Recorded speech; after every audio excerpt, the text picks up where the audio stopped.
창세기 30장 1절에서 8절 말씀입니다.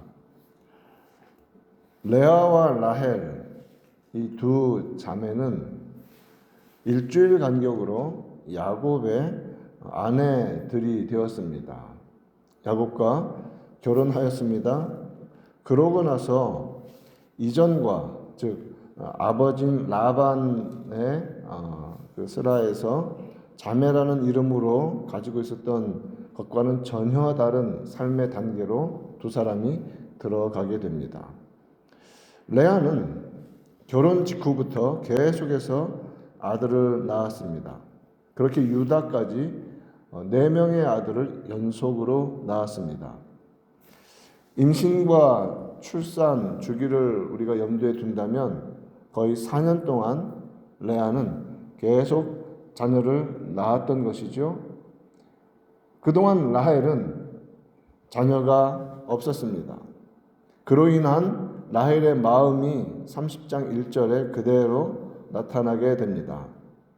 1절에서 라헬이 자기가 야곱에게서 아들을 낳지 못함을 보고 그 다음 표현을 좀 중시하면 그의 언니를 시기하여라고 되어 있죠. 질투와 시기. 야곱이 라반의 집으로 오기 전까지 레아와 라헬 사이에서 두 자매 사이에서 마음이 상한다 혹은 시기한다 질투한다 이런 단어는 아마도 레아에게 많이 적용되었지 라헬에게는 아마도 거의 적용되지 않았던 단어일 수도 있습니다. 레아는 여러모로 연약한 자신의 모습으로 인하여서 언제나 자신은 동생보다 못하다고 생각했을 것입니다. 그것이 때로는 초반부에는 시기와 질투와 여러 가지 부정적인 그 표현으로 나타났겠지요. 그러나 여러분 아시다시피 그러한 것이 계속되다 보면 어떤 일이 벌어집니까? 시간이 계속 흐르면서 자신을 당연하게 비하하고 혹은 그래야 해서 낮은 자존감으로 인해서 항상 침울한 상태로 살았을 가능성이 아주 높습니다. 레아의 경우가 그렇다는 거죠. 자, 그런데 라헬은 어떻습니까? 이전까지는 정말 세상에서 모든 것을 다 가진 것처럼 살아오던 그러한 여인이었는데 아들을 낳지 못하는 라헬은 계속해서 아들을 낳고 있는 언니에 대해서 모르겠습니다. 아마도 태어나서 거의 처음으로 시기의 감정을 느끼지 않았을까. 그래서 오늘 분명히 성경에서는 그 언니를 시기하여라고 이렇게 선명하게 표현을 해주고 있습니다. 왜 그럴까요? 그 이전까지 상대방과 비교하면서 항상 낮은 마음을 갖는 것은 라헬 입장에서 자기 몫이 아니라 언니 몫이라고만 그렇게 살아왔죠. 평생토록. 나는 괜찮고 나는 예쁘고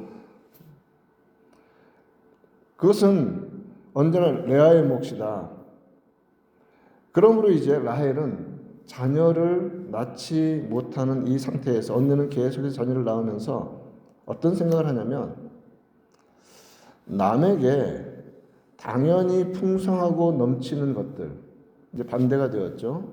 그것이 자신에게 전혀 주어지지 않을 때 그것이 얼마나 힘든 것인지 얼마나 억울한 것인지 마음 아픈 것인지 느끼기 시작한 것이죠. 오늘 이러한 라헬의 모습을 보면서 우리가 말씀의 교훈을 얻어야 합니다. 우리에게 주어진 것들은 당연한 것이 아니라는 겁니다. 하나님의 특별한 선물로 다 주어진 것입니다.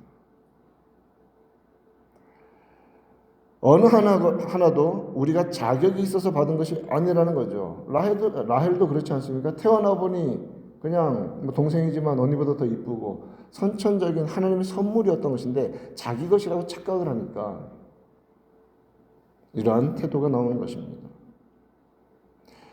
무엇이든 예외 없이 우리에게 주어진 것은 다 하나님의 선물로 주어진 것입니다. 왜 그렇습니까? 생명 자체가 하나님의 선물이기 때문에 생명 속에 들어있는 모든 것들, 생명을 유지하기 위해 필요한 모든 환경들, 내게 주어진 것들, 물리적인 혹은 재능에 관한 선천적인 요소들 어느 것 하나도 내 것이라고 자랑할 것이 없는 겁니다. 하나님께서 주신 것입니다. 그런 겸손한 마음을 우리가 품어야 할 것입니다. 자, 이러한 언니에 대한 시기심을 라헬은 누구에게 분풀이 합니까?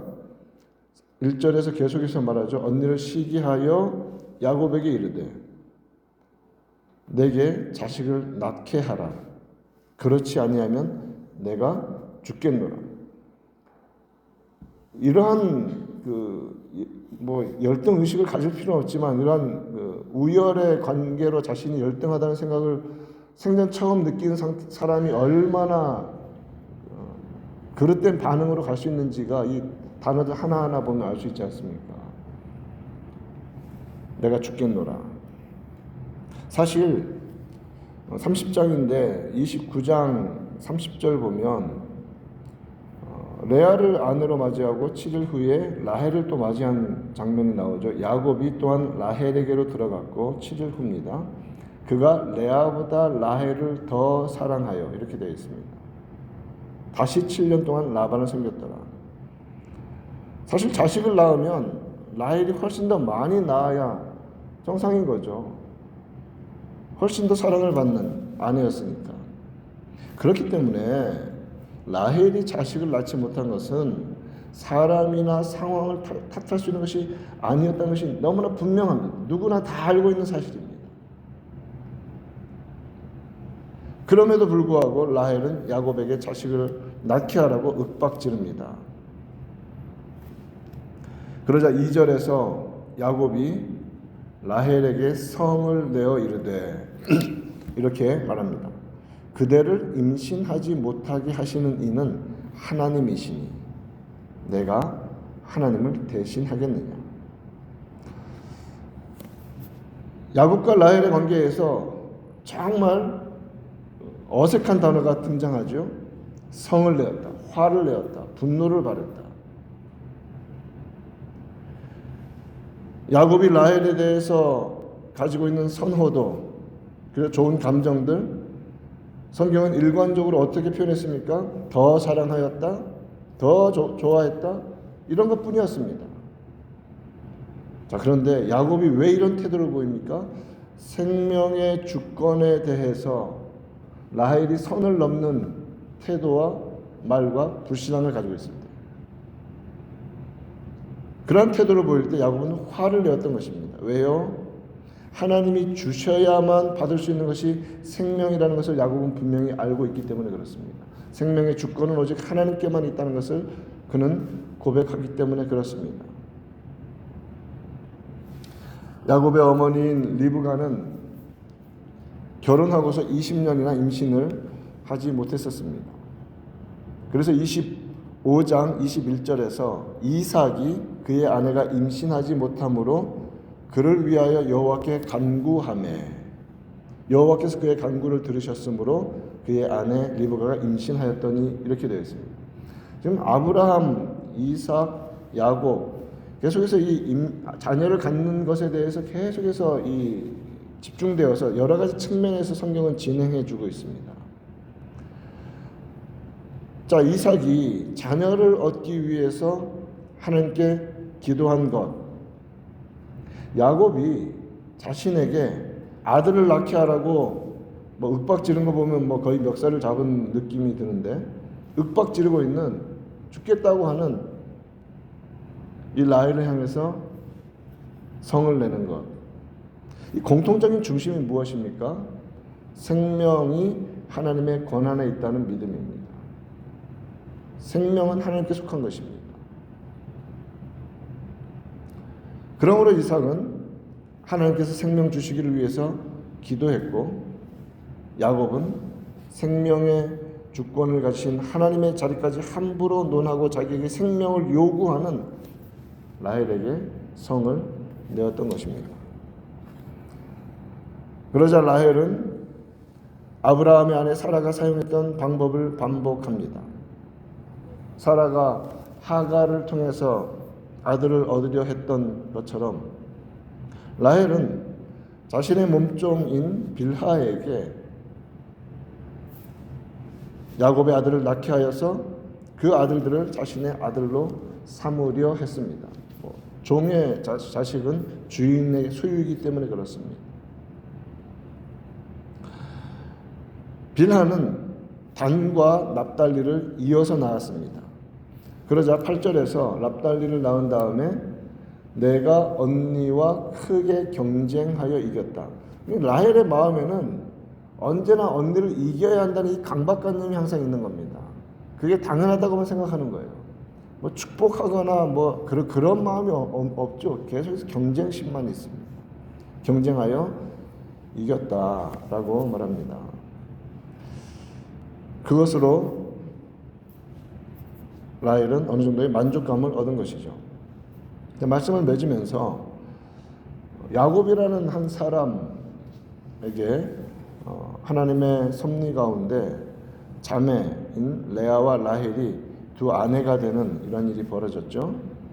그리고 그 속에서 일어나는 이 경쟁의식 이것을 통해서 결국은 이제 우리가 진행하면서 알게 되듯이 어떤 일이 벌어집니까? 이스라엘의 12지파가 형성이 되는 것입니다. 그런 하나님의 백성을 구성하는 요소로 작용하는 것을 봅니다. 결국 하나님의 그 주권과 섭리는 사람의 어떠함보다 훨씬 더 크고 놀랍고 다 이해할 수 없는 완전하심 속에 있습니다. 그러므로 사람의 연약함조차도 하나님의 크신 뜻에서 사용되는 조각으로 하나님은 섭리 가운데 사용해 가시는 것입니다. 오늘 하루 우리가 살아가면서 생명의 주권이 하나님께 있음을 고백하는 은혜가 있기를 바랍니다. 또한 생명 안에서 일어나는 모든 일도 하나님의 계획 안에 있음을 고백하며 순종하는 우리가 되기를 바랍니다.